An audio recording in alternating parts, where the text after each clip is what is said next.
Shalom Bapak Ibu dan saudara-saudari yang dikasihi oleh Tuhan Yesus Kristus. Selamat datang kembali di Rima, Renungan Iman Malam. Sebelum kita memulai untuk mendengarkan firman Tuhan dan merenungkannya, marilah kita minta penyertaan Roh Kudus terlebih dahulu di dalam doa. Marilah kita bersatu dalam doa. Bapa yang Maha Kasih, kembali kami datang ke hadirat-Mu ya Bapa. Sebentar kami akan mendengarkan sebagian dari firman-Mu dan merenungkannya. Pimpinlah kami dengan Roh Kudus-Mu ya Bapa. Berikanlah kami hati dan telinga yang mendengar-dengaran, agar apa yang kami dengarkan bisa menjadi rema di dalam kehidupan kami sehari-hari. Bapa, kami juga meminta hikmat dalam tutur kata bagi hamba-Mu yang akan menyampaikan rima pada hari ini. Kiranya setiap tutur kata yang disampaikan oleh hamba-Mu itu semua berasal daripada-Mu saja. Terima kasih ya Bapa. Inilah doa kami yang kami serahkan hanya di dalam nama Putra-Mu Tuhan Yesus Kristus. Amin.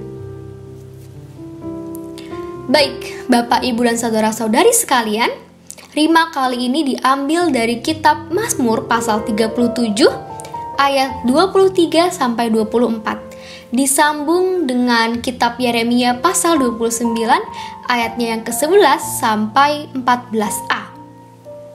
Saya akan bacakan dari kitab Mazmur pasal 37 ayat 23 dan 24 terlebih dahulu. Tuhan menetapkan langkah-langkah orang yang hidupnya berkenan kepadanya. Apabila ia jatuh, tidaklah sampai tergeletak, sebab Tuhan menopang tangannya. Kita lanjut di kitab Yeremia pasal 29 ayat 11 sampai 14a. Sebab aku ini mengetahui rancangan-rancangan apa yang ada padaku mengenai kamu. Demikianlah firman Tuhan, yaitu rancangan damai sejahtera dan bukan rancangan kecelakaan, untuk memberikan kepadamu hari depan yang penuh harapan. Dan apabila kamu berseru dan datang untuk berdoa kepadaku, maka aku akan mendengarkan kamu. Apabila kamu mencari aku, kamu akan menemukan aku. Apabila kamu menanyakan aku dengan segenap hati, aku akan memberi kamu menemukan aku. Demikianlah firman Tuhan. Baik, saudara-saudari dan Bapak Ibu sekalian, saya mungkin mau ajak terlebih dahulu Bapak, Ibu, dan saudara-saudari untuk flashback. Kita kembali ke masa lalu kita, masa kecil kita, saat kita dulu masih belajar berjalan. Mungkin sekitar usia 1-3 tahun ya. Saat kita belajar berjalan, pastinya kita dibimbing, dituntun oleh orang tua kita. Namun pertanyaannya adalah, maukah kita dibimbing dan dituntun sama orang tua kita? Karena mungkin seringkali saat kita lagi diajarin berjalan, kita seringkali merasa, wah aku udah bisa, gak perlu lagi dipegang-pegang dong papi, mami, udah gak usah pegangin aku. Lalu kita melepas pegangan tangan oleh orang tua kita. Kita melepas tangan mereka, lalu kita berjalan sendiri. Hasilnya apa? Kita jatuh, karena kita gak bisa berjalan tanpa tuntunan mereka. Tapi saat kita terjatuh, kita berseru kepada orang tua kita, mereka pasti akan menolong kita, karena kita anaknya. Mereka gak bakal ngebiarin kita jatuh tergeletak. Demikian halnya dengan Tuhan. Kita juga anak-anak Tuhan. Saat ini kita berjalan di kehidupan kita. Seharusnya kita dalam tuntunan tangan Tuhan. Tapi apakah saudara-saudari dan Bapak Ibu sekalian saat ini sedang berjalan dalam tuntunannya? Apakah saat ini Bapak, Ibu, dan saudara-saudari sekalian mau berjalan bersama dengan Tuhan? Apakah saat ini Bapak, Ibu, dan saudara-saudari sekalian mau dipegang oleh tangan Tuhan? Karena seringkali kita lupa siapa Tuhan kita. Kita seringkali terlalu fokus pada urusan duniawi kita. Kita seringkali lupa untuk berkomunikasi sama Tuhan. Kita seringkali lupa untuk menjadikan hidup kita berkenan bagi Tuhan. Mungkin saat ini Bapak, Ibu, dan saudara-saudari sekalian sedang berada di dalam sebuah pergumulan. Saya tidak tahu pergumulan apa yang Bapak, Ibu, dan saudara-saudari sekalian rasakan. Saya tidak tahu seberapa berat pergumulan saudara-saudari dan Bapak, Ibu sekalian saat ini. Saya tidak tahu betapa rasanya ada keputusasaan di dalam setiap pergumulan itu. Tapi pasti rasanya berbeda. Rasanya berbeda saat menghadapi pergumulan, saat berjalan sendiri, atau saat berjalan dengan Tuhan. Karena saat kita berjalan sendiri dan merasakan sebuah pergumulan, seringkali kita memiliki rasa keputusasaan. Seringkali kita berpikir, wah, saya udah gak punya masa depan lagi, saya udah gak punya harapan lagi. Tapi kalau kita berjalan sama Tuhan, kita pasti mengingat lagi kitab Yeremia pasal 29 ayat 11, bahwa Tuhan menyiapkan kita rancangan damai sejahtera, bukan rancangan kecelakaan.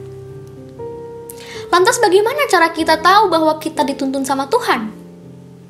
Mungkin di perjanjian lama Tuhan bisa langsung berkomunikasi dengan setiap umatnya melalui nabi-nabi. Tapi sekarang Tuhan menyampaikan pesan Tuhan melalui pimpinan Roh Kudus. Kita harus merasakan hadirat Roh Kudus. Ya. Roh Kudus yang penuh dengan pengharapan, sukacita, dan damai sejahtera. Dan itu semua bisa kita rasakan jika kita terus berkomunikasi sama Tuhan, terus bangun hubungan sama Tuhan. Saat kita berada di dalam suatu pergumulan, sebenarnya kita hanya perlu percaya, Bapak, Ibu, dan saudara-saudari sekalian. Kita hanya perlu percaya bahwa Tuhan itu punya rencana yang indah buat kita. Namun, percaya saja tidak cukup jika kita tidak bangun komunikasi kita dengan Tuhan. Karena pada saat kita jatuh, bagaimana kita bisa ditopang sama Tuhan jika kita sendiri tidak berkenan kepada Tuhan?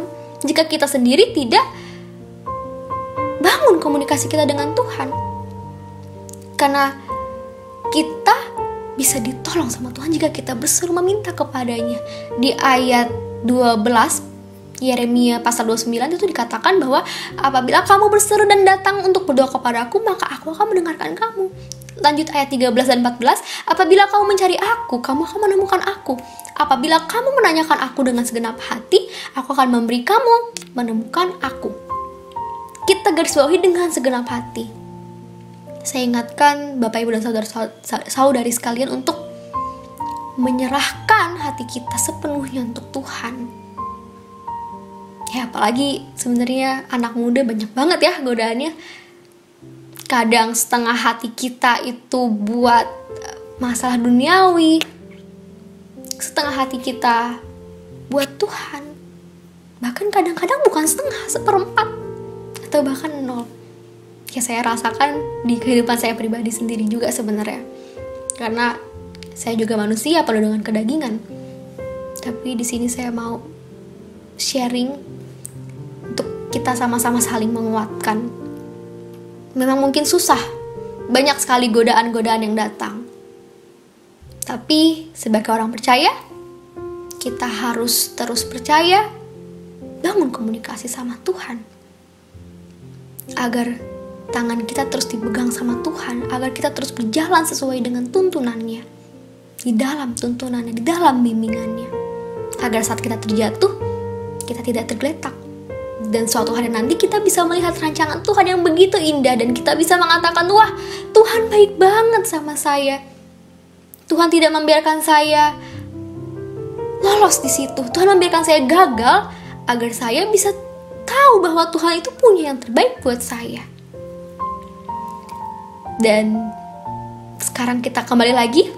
Saya bertanya kepada Bapak, Ibu, dan saudara-saudari sekalian, maukah Anda dituntun oleh Tuhan? Saya persilakan Bapak, Ibu, dan saudara-saudari sekalian untuk merenungkan kembali pertanyaan ini.